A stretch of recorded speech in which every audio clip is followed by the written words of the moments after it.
The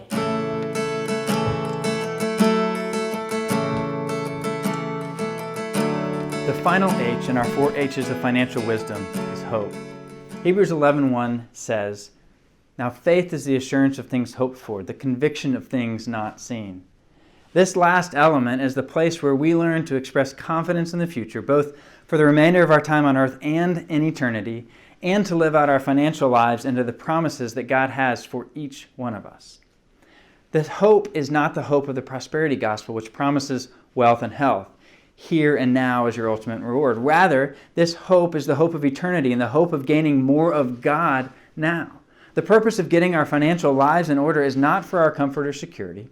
It is so that we can first and foremost obey God's instructions as to how to properly care for the resources He has entrusted to us. And second, it is so that we can remove as many burdens and as many obstacles as possible from being able to nimbly respond to the needs and the gospel opportunities which God every day places in our paths. Our material possessions are simply tools to accomplish God's purposes, to meet the needs of those people that He puts in our lives. So when we have our financial lives in order, and when we feel a prompting from the Holy Spirit, we can then respond with freedom. We can respond with confidence into knowing the future and knowing where we are putting our hope.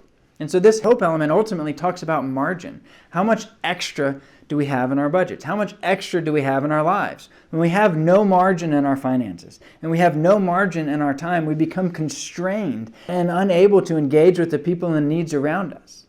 Now, what I know is that more of these things is not the answer, no matter what the income level. The answer is margin.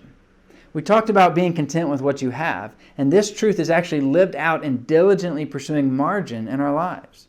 Hope asks, how much margin do we have in our finances?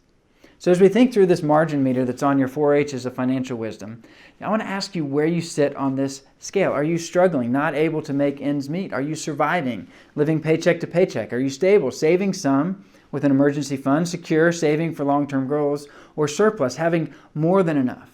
Once you identify where you are on this, you can ask whether you need to create more margin in this season of life. Are you okay? Is God okay with where you are on this margin meter? And so you determine your level, and you determine the financial margin you have, and then whether or not you need to create more of it. And now you can begin asking God what He wants you to do with the margin that you have created. It is His anyway. He gave you all of your resources. And as you create more margin, it is His to help you know what to do with. And so this is where we get to start talking about the future and the goals that God is giving to us. I'm afraid that too many of us automatically just default to the goals and objectives that our world is telling us we should pursue. We have advertisements about them, a retirement, a bigger house, more homes, vacation, planes, whatever it might be. And while these individually aren't necessarily evil by themselves, it is a mistake to assume that these things are the things we should be pursuing.